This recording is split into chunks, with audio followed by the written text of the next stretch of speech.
ಪ್ರಶ್ನೋತ್ತರ ಮಾಲಿಕೆ ಅಂತ PDF ಅನ್ನು ಡ್ರೈವಲ್ಲಿ ಹಾಕಿದ್ದೀನಿ. ಅದನ್ನು ದಯಮಾಡಿ ಎಲ್ಲರೂ ಕೂಡ ಡೌನ್ಲೋಡ್ ಮಾಡ್ಕೊಡ್ರಿ. ಅಲ್ಲಿ 2019ರಿಂದ 2022ರವರೆಗೆ 22-23ರವರೆಗೆ ಆಗಿರ್ತಕ್ಕಂಥ ಎಲ್ಲ ಪಾಠದ ಕ್ವಶನ್ ಆನ್ಸರ್ಸ್ಗಳನ್ನು ಆನ್ಸರ್ ಸ್ವೀಟ್ ಇದ್ದಾವೆ. ಓಕೆನಾ? ಸೊ ಅದನ್ನು ಪ್ರಶ್ನೋತ್ತರ ಮಾಲಿಕೆ ಪಾಸಿಂಗ್ ಮತ್ತು ಸ್ಕೋರಿಂಗ್ ಪ್ಯಾಕೇಜ್ ಡೌನ್ಲೋಡ್ PDF ಅಂತಲೇ ಒಂದು ಥಂಬ್ನೇಲ್ ಹಾಕಿದ್ದೀನಿ. ಅದನ್ನು ಎಲ್ಲರೂ ಕೂಡ ಡೌನ್ಲೋಡ್ ಮಾಡಿಕೊಂಡು ಚೆನ್ನಾಗಿ ಓದಿ, ಪ್ರಿಪ್ರೇಷನ್ ಆಗಿ ಚೆನ್ನಾಗಿ ಅಂಕ ಬರ್ತದೆ. ಇನ್ನೂ 3 ಕ್ವಶನ್ ಪೇಪರ್ ಹಾಕ್ತೀನಿ, ರಿವಿಷನ್ ಆಗ್ತದೆ, ಪ್ರಶ್ನೆಗಳು ರಿಪೀಟ್ ಆಗ್ತಕ್ಕಂಥ ಸಾಧ್ಯತೆ ತುಂಬಾ ಇದೆ. ನೋಡಿ, ಒಂದು ವಿದ್ಯುತ್ ಬಲ್ಬನ್ನು 220 ವೋಲ್ಟ್ ಮತ್ತು 100 ವ್ಯಾಟ್ ಎಂದು ನಮೂದಿಸಲಾಗಿದೆ. ಈ ಬಲ್ಬ್ 110 ವೋಲ್ಟ್ನಲ್ಲಿ ಕಾರ್ಯನಿರ್ವಹಿಸಬೇಕಾದ್ರೆ ಬಳಕೆಯಾದ ಸಾಮರ್ಥ್ಯ ಎಷ್ಟು ಅಂತ ಕೇಳಿದ್ದಾರೆ. ಸೊ 25 ವ್ಯಾಟ್ ಅನ್ನೋದು ಸರಿಯಾದ ಉತ್ತರ. ಆಕಾಶದ ಬಣ್ಣ ನೀಲಿಯಾಗಿ ಕಾಣಲು ಕಾರಣ ಬೆಳಕಿನ ಚದುರುವಿಕೆಯ ಪರಿಣಾಮ. ಜಲಚರಗಳು ಉಸಿರಾಟದ ವೇಗವನ್ನು ನೆಲಚರಗಳಿಗಿಂತ ವೇಗವಾಗ್ತವೆ ಏಕೆ? ನೋಡಿ, ನೀರಿನಲ್ಲಿ ಕರಗಿರುವ ಆಕ್ಸಿಜನ್ ಪ್ರಮಾಣ ಕಡಿಮೆ ಇರುವ ಕಾರಣ. ಇನ್ನು ಮಗ್ಗುವಿಕೆಯ ಮೂಲಕ ಲೈಂಗಿಕ ಸಂತಾನೋತ್ಪತ್ತಿ ನಡೆಸುವ ಜೀವಿ ಈಸ್ಟ್. ಯಾವುದು ಸಸ್ಯ ಹಾರ್ಮೋನು ಇದೆ? ಇದರಲ್ಲಿ ಸೈಟೋಕಿನಿನ್ ಅನ್ನೋದು ಸಸ್ಯ ಹಾರ್ಮೋನು. ಇನ್ನು ಸೌರ ಕುಕ್ಕರ್ಗಳಿಗೆ ಗಾಜಿನ ಮುಚ್ಚಳ ಇರ್ತದೆ ಏಕೆ ಅಂದರೆ ಉಷ್ಣ ಸೌರ ಕುಕ್ಕರ್ನಿಂದ ಹೊರ ಹೋಗದಂತೆ ತಡೆಯುವ ಸಲುವಾಗಿ ಅದನ್ನು ಇಟ್ಟಿರ್ತಾರೆ. ಕೆಳಗಿನ ಯಾವ ಪದಗಳು ಮಂಡಲದಲ್ಲಿ ವಿದ್ಯುತ್ ಸಾಮರ್ಥ್ಯ ಪ್ರತಿನಿಧಿಸೋದಿಲ್ಲ? IR². ನೆಕ್ಸ್ಟ್, ಈ ಕೆಳಗಿನವುಗಳಲ್ಲಿ ಜೀವ ವಿಕಾಸದ ದೃಷ್ಟಿಕೋನದಿಂದ ನಾವು ಹೆಚ್ಚು ಸಂಬಂಧಿಸಿರುವುದು ಅಂತ ಕೇಳಿದರೆ ಒಬ್ಬ ಚೀನಿ ಶಾಲಾ ಬಾಲಕ ಅನ್ನೋದು ರೈಟ್ ಆನ್ಸರ್. ಇನ್ನು ವಿದ್ಯುತ್ ಕೋಶ ಮತ್ತು ವಿದ್ಯುತ್ ಬಲ್ಬ್ಗಳ ಸಾಂಕೇತಿಕ ಚಿತ್ರ ಬರಬೇಕಿತ್ತು. ಇದು ವಿದ್ಯುತ್ ಕೋಶ ಇದೆ, ಇದು ವಿದ್ಯುತ್ ಬಲ್ಬ್ ಇದೆ.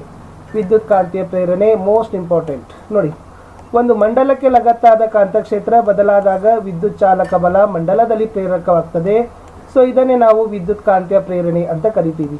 11 ಕಣ್ಣಿನ ಭಾಗವಾದ ಸಿಲಿಯರಿ ಸ್ನಾಯುಗಳ ಕಾರ್ಯ ಏನು ಅಂತ ಕೇಳಿದರೆ ಈ ಕಣ್ಣಿನ ಮಸೂರದ ಸಂಗಮ ದೂರದ ಬದಲಾವಣೆ ಕ್ರಿಯೆ ಸಿಲಿಯರಿ ಸ್ನಾಯುಗಳಿಂದ ಹಿಗ್ತದ.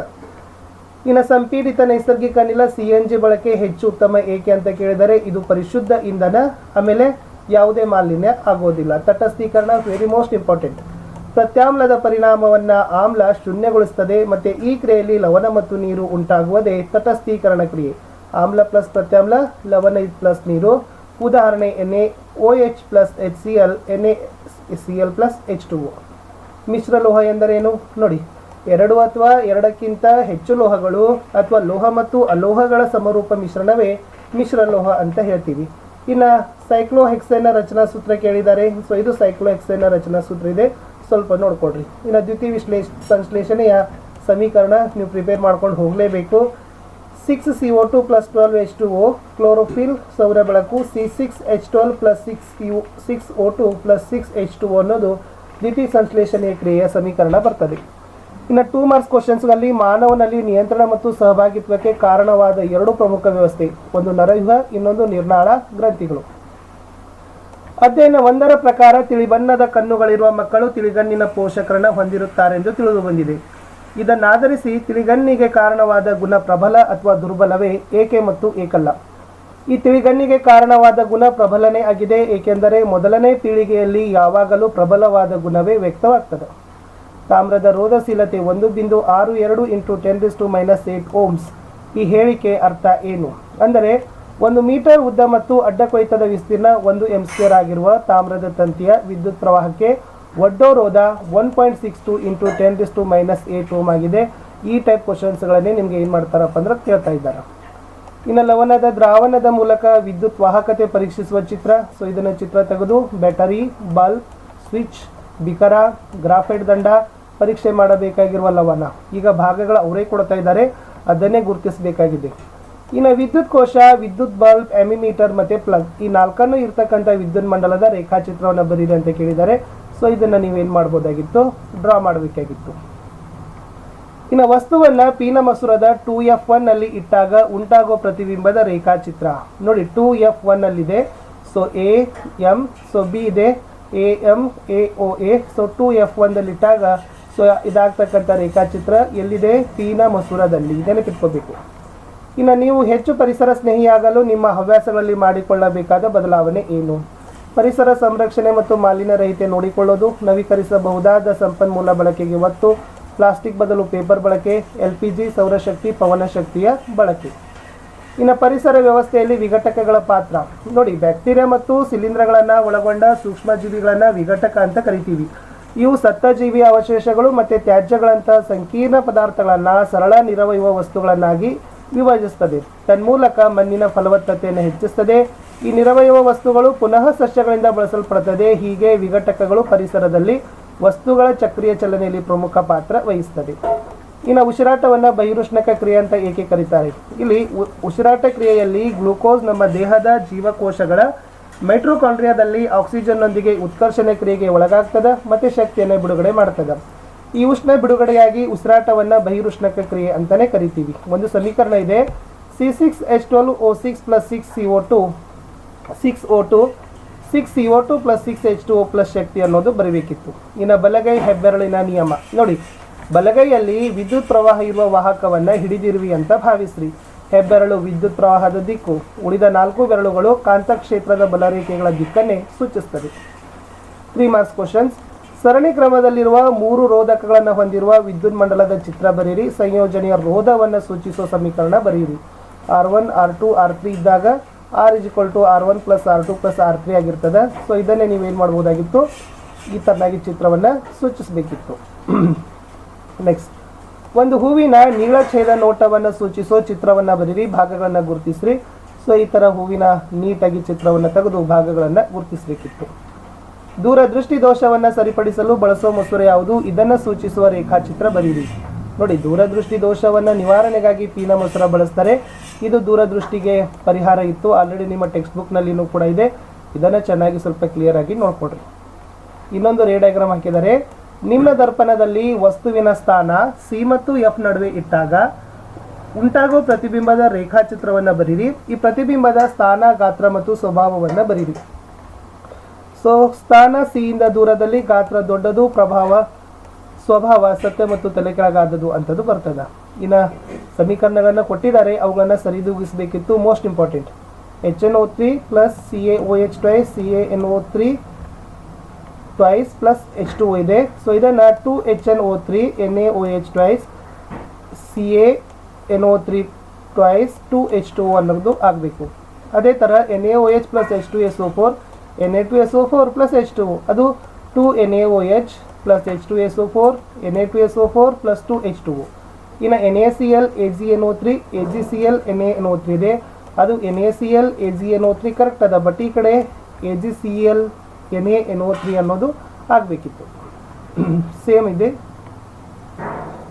HCl HNO3 ಇತ್ಯಾದಿಗಳು ಜಲೀಯ ದ್ರಾವಣದಲ್ಲಿ ಆಮ್ಲೀಯ ಗುಣವನ್ನು ಪ್ರದರ್ಶನ ಮಾಡ್ತವೆ. ಆದರೆ ಆಲ್ಕೋಹಾಲ್ ಮತ್ತು ಗ್ಲೂಕೋಸ್ನಂತಹ ಸಂಯುಕ್ತ ದ್ರಾವಣಗಳಲ್ಲಿ ಆಮ್ಲೀಯ ಗುಣಗಳು ಪ್ರದರ್ಶಿಸೋದು ಏಕೆ? ಇಲ್ಲಿ ಆಮ್ಲ ನೀರಿನಲ್ಲಿ ಹೈಡ್ರೋನಿಯಂ ಅಯಾನುಗಳನ್ನು ಉತ್ಪತ್ತಿ ಮಾಡ್ತದೆ, ಆದ್ದರಿಂದ ಆಮ್ಲೀಯ ಗುಣ ಪ್ರದರ್ಶನವನ್ನು ಮಾಡ್ತದೆ. ಆದರೆ ಗ್ಲೂಕೋಸ್ ಮತ್ತು ಆಲ್ಕೋಹಾಲ್ಗಳು ನೀರಿನಲ್ಲಿ ಹೈಡ್ರೋನಿಯಂ ಅಯಾನುಗಳನ್ನು ಉತ್ಪತ್ತಿ ಮಾಡೋದಿಲ್ಲ, ಆದ್ದರಿಂದ ಆಮ್ಲೀಯ ಗುಣ ಪ್ರದರ್ಶನ ಮಾಡೋದಿಲ್ಲ. ಎಲೆಕ್ಟ್ರಾನ್ ಚುಕ್ಕಿ ವಿನ್ಯಾಸ. ಸೊ ಸೋಡಿಯಂ, ಆಕ್ಸಿಜನ್, ಮ್ಯಾಗ್ನೀಸಿಯಂ 100% ನಿಮಗೆ ಬಂದೇ ಬರ್ತಕ್ಕಂಥ ಇವು ಪ್ರಶ್ನೆಗಳು. ಸ್ವಪೋಷಕ ಮತ್ತು ಪರಪೋಷಕಗಳ ನಡುವಿನ ವ್ಯತ್ಯಾಸ. ಸ್ವಪೋಷಕ ತಮ್ಮ ಆಹಾರ ತಾವೇ ತಯಾರಿಸ್ತವೆ, ಪರಪೋಷಕ ಆಹಾರ ತಯಾರಿಸಿ ಇತರರಿಗೆ ಕೊಡ್ತವೆ. ಸಸ್ಯ ಪೋಷಕಗಳು ಹಸಿರು ಕ್ಲೋರೋಫಿಲ್ ಹೊಂದಿವೆ, ಪರಪೋಷಕಗಳು ಕ್ಲೋರೋಫಿಲ್ಲೇ ಹೊಂದಿಲ್ಲ. ಸ್ವಪೋಷಕಗಳಿಗೆ ಉದಾಹರಣೆ ಸಸ್ಯ ಮತ್ತು ಶೈವಲ, ಪರಪೋಷಕಗಳಿಗೆ ಉದಾಹರಣೆಗಳು ಪ್ರಾಣಿಗಳು ಅಂತ ಬರೀಬಹುದು. ಇನ್ನು ಪಚನಗೊಂಡ ಆಹಾರವನ್ನು ಹೀರಿಕೊಳ್ಳಲು ಸಣ್ಣ ಕರಳು ಹೇಗೆ ವಿನ್ಯಾಸಗೊಂಡಿದೆ ವಿವರಿಸಿ. ಇಲ್ಲಿ ಸಣ್ಣ ಕರುಳಿನ ಒಳಗೋಡೆಯ ಬೆರಳಿನ ಆಕಾರದ ವಿಲೈಗಳೆಂಬ ರಚನೆ ಹೊಂದಿದೆ. ಇವು ಆಹಾರ ಹೀರಿಕೊಳ್ಳೋ ಪ್ರದೇಶವನ್ನು ಹೆಚ್ಚಿಸ್ತವೆ. ಈ ವಿಲೈಗಳು ರಕ್ತನಾಳಗಳಿಂದ ಸಮೃದ್ಧವಾಗಿದ್ದು ಹೀರಿಕೊಂಡ ಆಹಾರವನ್ನು ರಕ್ತ ದೇಹದ ಎಲ್ಲ ಜೀವಕೋಶಗಳಿಗೂ ತಲುಪಿಸ್ತದೆ. ಇನ್ನು ಅಯೋಡಿನ್ ಯುಕ್ತ ಉಪ್ಪಿನ ಬಳಕೆಯನ್ನು ಏಕೆ ಶಿಫಾರಸು ಮಾಡ್ತಾರೆ? ನೋಡಿ, ಥೈರಾಕ್ಸಿನ್ ಉತ್ಪತ್ತಿ ಮಾಡಲು ಥೈರಾಯ್ಡ್ ಗ್ರಂಥಿಗಳಿಗೆ ಅಯೋಡಿನ್ ಬೇಕು. ನಮ್ಮ ಆಹಾರದಲ್ಲಿ ಅಯೋಡಿನ್ ಕೊರತೆಯಾದರೆ ಗಳಗಂಡ ರೋಗ ಬರ್ತದೆ. ಈ ರೋಗದ ಲಕ್ಷಣ ಊದಿಕೊಂಡಿರುವ ಕುತ್ತಿಗೆ ಆದ ಕಾರಣ ನಾವು ಅಯೋಡಿನ್ ಯುಕ್ತ ಉಪ್ಪಿನ ಬಳಕೆಯನ್ನು ಮಾಡಲು ಶಿಫಾರಸನ್ನು ಮಾಡ್ತಾರೆ. ಇನ್ನು ವಿದ್ಯುತ್ ಶಾರ್ಟ್ ಸರ್ಕ್ಯೂಟ್, ಅದನ್ನು ರಸ್ವ ಮಂಡಲ ಯಾವಾಗ ಉಂಟಾಗ್ತದೆ? ಭೂ ಸಂಪರ್ಕ ತಂತಿಯ ಕಾರ್ಯವೇನು ಅಂತ ಕೇಳಿದ್ದಾರೆ. ಈ ತಂತಿಗಳ ಮೇಲಿನ ಅವಾಹಕ ಹೊದಿಕೆ ಹಾನಿಯಾಗಿ ಸಜೀವ ಮತ್ತು ತಟಸ್ಥ ತಂತಿಗಳು ನೇರ ಸಂಪರ್ಕಕ್ಕೆ ಬರ್ತವೆ. ಆವಾಗ ಆ ಸಜೀವ ತಂತಿ ಭೂ ಸಂಪರ್ಕ ತಂತಿಗೆ ಸಂಪರ್ಕಿಸುತ್ತದೆ. ಭೂಮಿಯ ಆಳದಲ್ಲಿ ಹುದುಗಿಸಲಾಗಿರುವ ಭೂ ಸಂಪರ್ಕ ತಂತಿ ಮಂಡಲದಲ್ಲಿ ಬಳಸಲಾಗಿರುವ ಲೋಹದ ಮೇಲ್ಮೈ ಹೊಂದಿರುವ ಉಪಕರಣಗಳಲ್ಲಿ ವಿದ್ಯುತ್ ಸೋರಿಕೆಯಾದಾಗ ಈ ತಂತಿ ಮೂಲಕ ಭೂಮಿಗೆ ತಲುಪಿ ಕಡಿಮೆ ರೋಧವಿರುವ ವಿದ್ಯುತ್ ಪ್ರವಾಹ ಇರುವ ಪಥ ಉಂಟು ಮಾಡುತ್ತದೆ. ಇದರಿಂದ ವಿಭವಾಂತರ ಭೂಮಿಯನ್ನು ವಿಭವಾಂತರಕ್ಕೆ ಸಮವಾಗಿರುತ್ತದೆ ಮತ್ತು ಬಳಕೆದಾರರಿಗೆ ತೀವ್ರ ಆಘಾತ ಆಗೋದಿಲ್ಲ. ಇನ್ನು ಸೌರ ಕುಕ್ಕರ್ನ ಅನುಕೂಲ ಮತ್ತು ಅನಾನುಕೂಲಗಳನ್ನೇ ಕೇಳಿದ್ದಾರೆ. ಅನುಕೂಲಗಳಲ್ಲಿ ಆಹಾರ ಬೇಯಿಸಬಹುದು, ನವೀಕರಣ ಶಕ್ತಿಯ ಮೂಲ, ಅನಿಯಮಿತವಾಗಿ ಬಳಸಬಹುದು, ಸೋಲಾರ್ ಕುಕ್ಕರ್ ದುಬಾರಿ ಎಲ್ಲ. ಅನಾನುಕೂಲಗಳಲ್ಲಿ ಸೂರ್ಯನ ಕಿರಣ ಇಲ್ಲದಿದ್ದರೆ ಉಪಯೋಗವಿಲ್ಲ, ಮೋಡ ಕವಿದ ದಿನಗಳಲ್ಲಿ ಉಪಯೋಗ ಇಲ್ಲ. ಸೊ ಈ ಥರನಾಗಿರ್ತಕ್ಕಂಥ ಅನಾನುಕೂಲ ಇದ್ದಾವೆ. ಇನ್ನು ಮಾನವನ ಮೆದುಳಿನ ಚಿತ್ರ ಇದೆ. ಸೊ ಮೋಸ್ಟ್ ಇಂಪಾರ್ಟೆಂಟ್ ಆಗಿರ್ತಕ್ಕಂಥದ್ದು ನಿಮಗೆ ಪರೀಕ್ಷೆಯಲ್ಲಿ ಬಂದೇ ಬರ್ತಕ್ಕಂಥದ್ದು. ಇನ್ನು ವಾಷಿಂಗ್ ಸೋಡಾ ಮತ್ತು ಪ್ಲಾಸ್ಟರ್ ಪ್ಯಾರಿಸ್ನ 2 ಉಪಯೋಗ ಕೇಳಿದ್ದಾರೆ. ವಾಷಿಂಗ್ ಸೋಡಾ ಗೊತ್ತಿದೆ, ಗಾಜು, ಸಾಬೂನು, ಕಾಗದ ತಯಾರಿಕೆ, ನೀರಿನ ಶಾಶ್ವತ ಗಡಸುತನ ನಿವಾರಣೆ. ಪ್ಲಾಸ್ಟರ್ ಆಫ್ ಪ್ಯಾರಿಸ್ ಆಟಿಕೆಗಳ ತಯಾರಿಕೆ, ಮೂಳೆ ಮುರಿತಕ್ಕೆ ಆಧಾರವಾಗಿ ಅದನ್ನು ಬಳಸ್ತಾರೆ.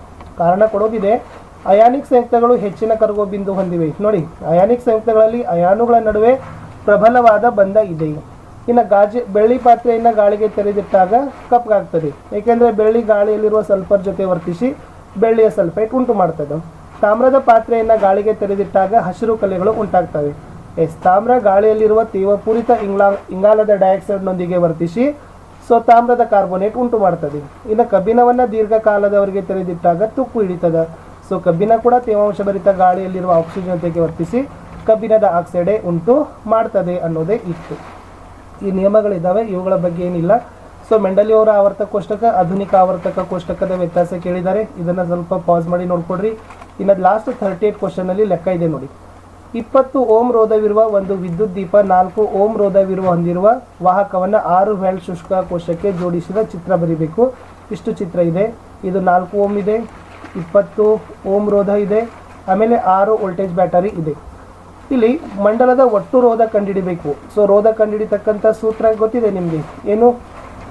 R1 + R2 ಎರಡನ್ನು ಕೂಡಿಸಿದಾಗ 24 ಓಂ ಅಂತಕ್ಕಂಥದ್ದು ಬಂತು. ಇನ್ನು ಮಂಡಲದಲ್ಲಿ ಪ್ರವಹಿಸುತ್ತಿರುವ ವಿದ್ಯುತ್ ಪ್ರವಾಹವನ್ನು ಕಂಡುಹಿಡಬೇಕು.